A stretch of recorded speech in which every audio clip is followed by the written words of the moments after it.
தேவன் நம்முடைய பாவங்களையும் நம்முடைய தவறுகளையும் மன்னித்து நமக்கு கிருபை தருகிறார் என்று நம் மனதில் நினைத்து கொண்டு தேவ கிருபையை மிஸ்பிரோஜனம், அதாவது தவறாக பயன்படுத்துவோம். ஆனால் நாம் தேவனையும் ஏமாற்றி நம்மையும் மோசம் செய்து கொள்கிறோம்.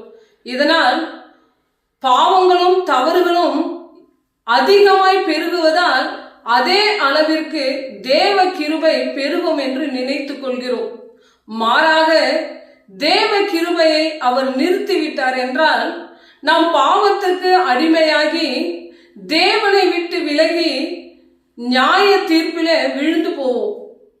ஆதலால் பாவம் பெருகுவதின் மூலம் தேவ கிருபையை பெருக செய்யாமல் நாம் பாவத்தை விட்டு மனம் திரும்பி வாழ்வோமானால் தேவனுடைய ரட்சிப்பு, மன்னிப்பு, ஆசீர்வாதம் பெறுவோம்.